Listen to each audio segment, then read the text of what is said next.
Hello, Ken. How are you this fantastic evening? Hi, Dan. I'm doing great tonight. How are you tonight, sir? It's dark outside on my side of the planet. Yeah. Probably not even dark on your side, is it? No, it's beautiful and sunshiny and lovely here in Phoenix. Well, that is lovely. You know what? I'm going to resign. I'm going to resign. This is called the Great Resignation. What is that all about?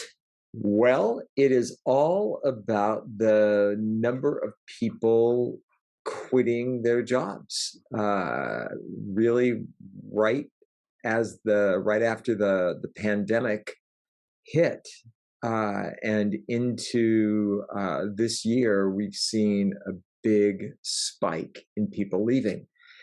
And the hustle, if you're not familiar with it, pretty cool daily delivery of news that's business oriented, but always seems to have a great take on it. They did a survey recently, and they talked to about 1,100 of their readers who had recently quit their jobs to find out why. And 26%, almost 27%, it was about pay, job with better pay. 17%, a job that was more rewarding, also coming in at 17%, burnout and needing a break. 10% wanted to pursue something new. About 7.5% lack of flexibility. There was no work from home option available. 5% decided to start their own company. But up at the top, about pay. And most most people were able to roll over into something else pretty darn quickly. So that's what the topic's about tonight. It's about people wanting to move into something new for a variety of different reasons, or to take a break. One of the things that I thought was super interesting was the nuances within categories. And the example they gave was in that second largest category, 17% burnout, needing a break. There were other pieces in that, oftentimes having to do with culture, seeing diversity, equity, and and inclusion issues not being addressed. So, Dan, that's what we're talking about tonight. This great movement of people from one company to another, or in some cases, small amount of people, but still notable, 5.5% wanting to start their own company, and a big chunk of people simply saying they need to take a break. Well, I've heard people call it the Great Vacation, and I like that better than the Great Resignation. What it reminds me of is two people that I coach who both said, that resonates with me. And the first person I didn't correct, and they used it more than once. And I thought, whatever. And the second person, I was like, this is amazing. People are saying it resonates with me versus resonates with me. So I said, hey, can I share something with you? Resignate stands for resign, and resonate stands for like, I hear you, right? Um, and so they're like, oh, I never thought about that. And I'm like, yes. So hopefully I help somebody. That's what came to mind when we were talking about the Great Resignation. But like I said, people call it the Great Vacation. And I like that better. Taking a vacation than resigning from something, right? Leaving something behind is the moving towards versus moving away from. So I had this theory pre-COVID, and I think it turned out to be correct, which is I think everybody should live where they would want to vacation. That way, on their weekends and on their time off, if they have vacation days, they don't have to travel anywhere. They could travel maybe like locally, right? 30 minutes to an hour or something. But if you are living where you would vacation, how amazing is your life, right? Like you don't have to wait for those couple weeks a year that you might travel. You really have evenings, definitely weekends, and again, those vacation days where you can take advantage of that. So when I hear about this, I like to think in the positive and the moving towards, which is this is the Great Vacation. For the first time in history, this may have happened in 20 years, but we accelerated time to the point that everyone goes, wait, we can work remote. right? It doesn't have to be from home. You can work from where you vacation. In fact, my brother is on his third in the last year, his third extended trip, because two things happened. One is when COVID first happened, his kids were, told to stay home, so they were essentially homeschooled. And then they go to a private school. They didn't get back into it because they didn't uh, apply in time to go back when it was going back. And so many people were like, "We're sick of this. We want to go back to school." So anyway, long story short is, so their kids are still homeschooled, but not by choice. And my brother's job enables him to be remote. So how they take advantage of that? Right now, they're in Europe for 2 months.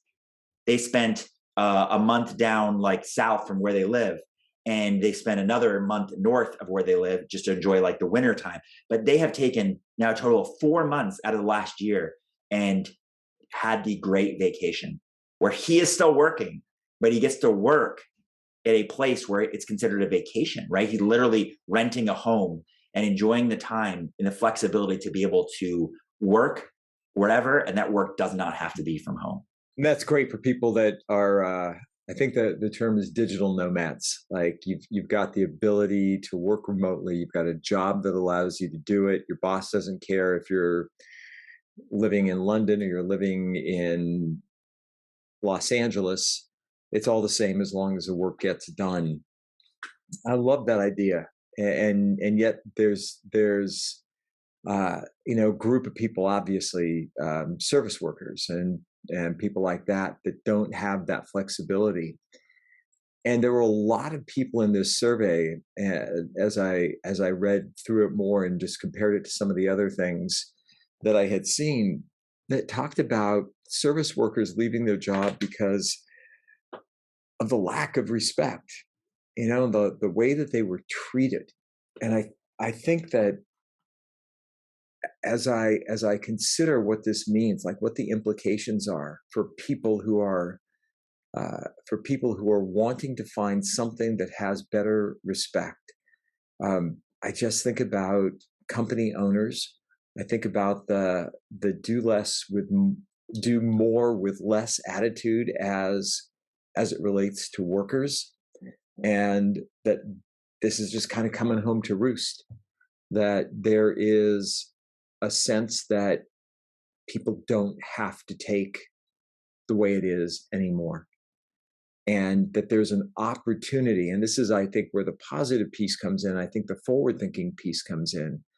There's an opportunity for people to consider something they may never have thought of before, that they're not necessarily stuck, that they actually have agency, that they have say over their life. And if they feel as though they're being disrespected where they're at, if they feel as though they're being overworked because their company doesn't want to staff up, they actually have this incredible opportunity to try something different, to move to a new job with better pay, to find something that rewards them more, to find something that actually gives them the respect that they're looking for.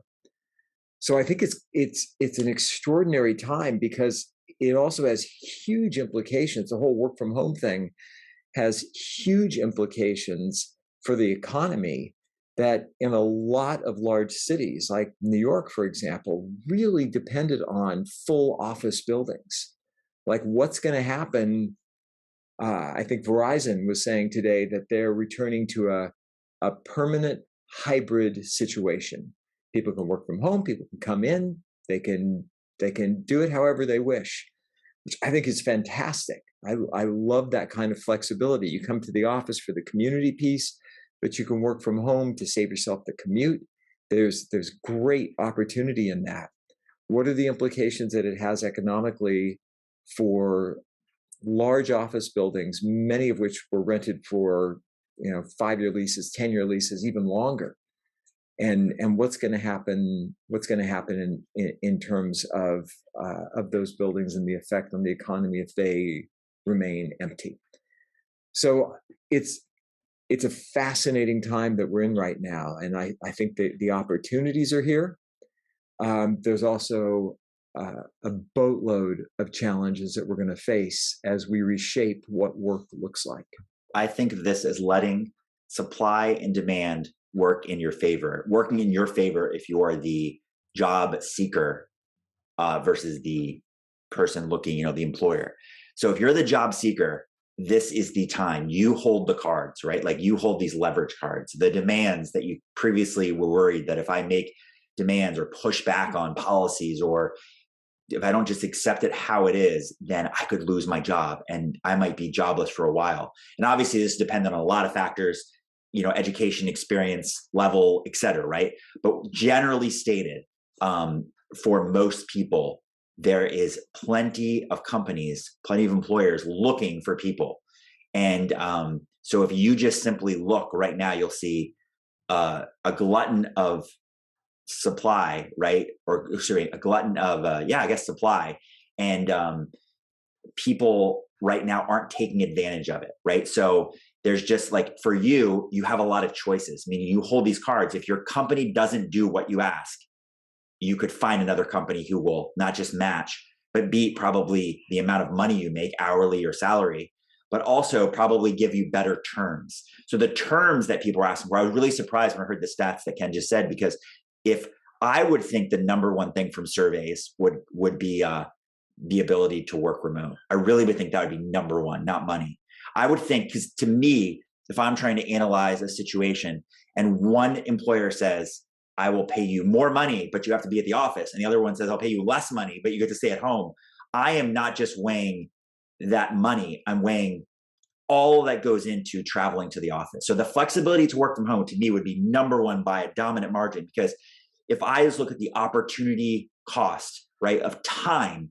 So think about this. If I work from home, even if I'm on Zoom, I could have a nice shirt on if that's relevant to the situation. But a lot of people aren't even caring about that anymore. You can wear a t-shirt like I'm wearing right now if you watch the video, right? They're not caring what you look like. But if they do, you can simply get away with wearing something nice on top, right? Like a nice shirt. The rest, they don't even know what you're wearing on the bottom. Hopefully you're wearing something on the bottom. But with that said, it's like, so first, not having to get ready. They can't smell you, so they don't even know if you showered in days. Hopefully you have, but they don't even know if you have. So not only do you have to like be cleanliness, like general hygiene or getting ready, that takes time, right? So for, a typical person, let's say that's minimum 30 minutes for some people who really care a lot. Like that might be an hour of time getting ready so you can be at the level of presentability that you'd want to have at an office. You don't have any of those to deal with if you're working from home. Then you have the commute. If you're lucky, you have a 10 to 15 minute commute. Most people probably could look this up, average probably think 30 minutes plus probably, right? And that's each way. And then you're traveling the same time as other people. And then the big elephant in the room right now, gas prices through the roof, right? So you have to add that up and you go, holy cow, I'm traveling this far, this distance, and not only just time, but mileage. How many miles per gallon do I get with my car? And then now the price of gas, you look at all that and you're like, holy cow, the opportunity lost. And then the flexibility, again, to me, flexibility, work from home, it'd be number one. It's like the ability to go to the gym in between meetings, right? Or if you work out from home or whatever, just go on a walk in your neighborhood or spend time with your significant other if they're also home, or see your kids more. Just all of the ability, the flexibility of working remote to me is a dominant reason that we've had this great resignation, this dominant reason in my more happier terms, this great vacation. You could see the ability to work from home as a vacation, right? And I think studies are showing this, is that we can not only be as productive, we could probably be more productive because of the loss of energy from just having to sit there in traffic or commute at all. The loss of energy just having to go to just move from place to place, right? Or just deal with like the people you don't want to be around. You can, for most Zoom meetings that people are having, a lot of them don't even have you put on your camera. So you can just be laid back, focus on other things, doing whatever. It's like, this is truly an opportunity. This is the great vacation. Yeah, it's interesting. As I'm thinking, as you were talking about that, like what would be my driver behind it? And I think the flexibility, the ability to work from home would certainly be up at the top for me. But I think that piece on culture would be way up there as well. Toxic corporate culture, and it's interesting that these are readers, to be really really clear. These are readers of the hustle. So that's a unique group of people. It's kind of on the tech heavy side in terms of the stuff they report.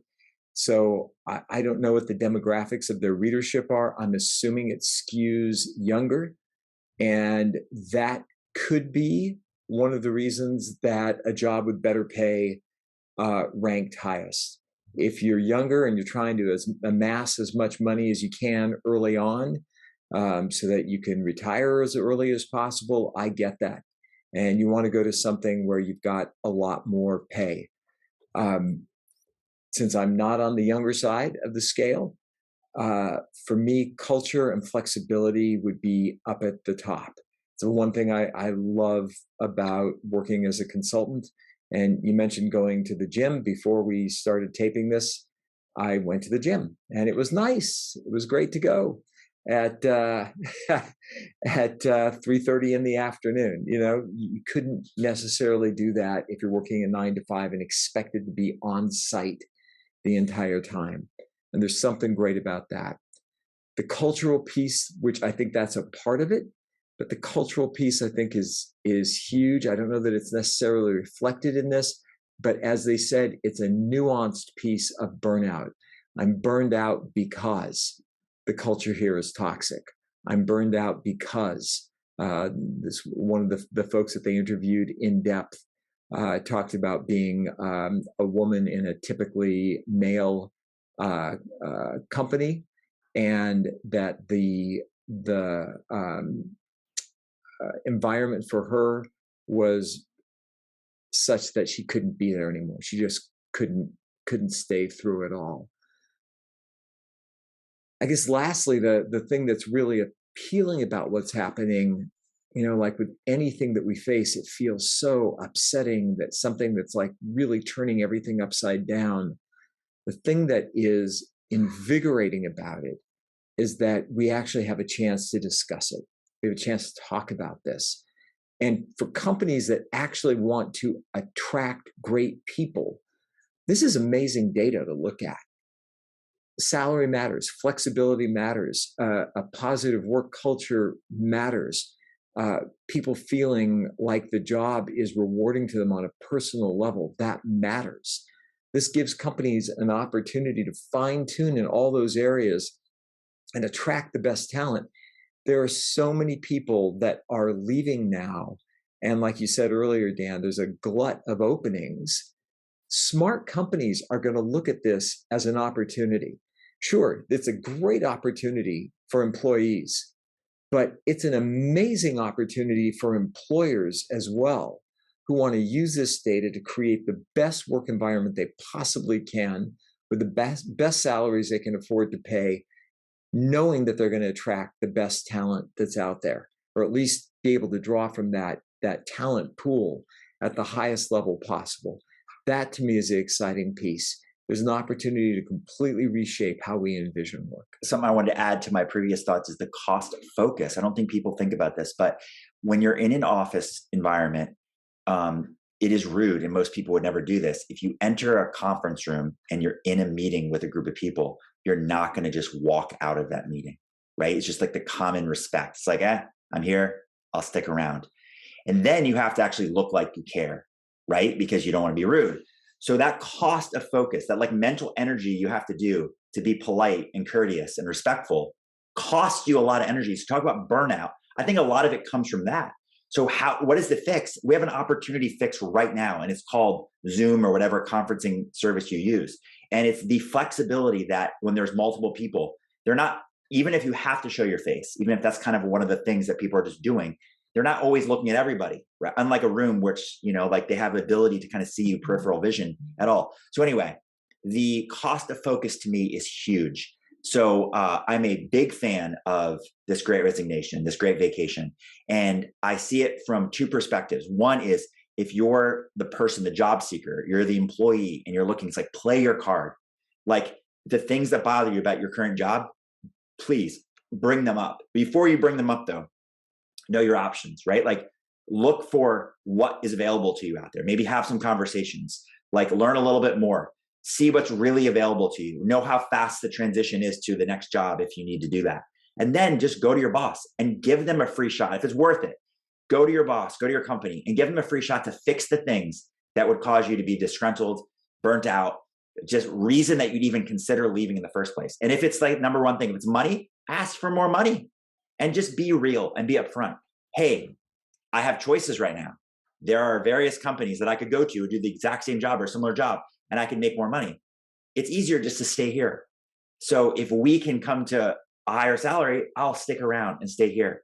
And then for these companies, like, just see this for what it is. You're going to lose. I think statistics show 50% of your employees are going to resign in the next year. So if you just expect that you're just going to keep doing the same thing and it's not going to happen, that's the definition of insanity. It's going to happen unless you do something different. So what is the different thing you can do? Call this out. Like, call out what's happening. Go to each of your employees and say, I know you have choices right now, right? So what I'd like to do is try to make this environment, your job now, the best it could possibly be. I'd love for it to meet more of your needs that it's not meeting. So I need you to just come to me and let me know what I can do as like your boss or whatever the company can do in general to make this an environment where you're willing to stick around, but not just willing to, but you can embrace the situation and be happy and tell your other friends that maybe want to come here because this is such a great place to work. But don't just avoid it and think it's going to like work out for you. It won't. You're going to lose half your employees if you keep doing the same thing. So try something different. And overall, for both sides, just be direct. Call out the situation as it stands and ask for what you want. And I think it'll be better for all sides.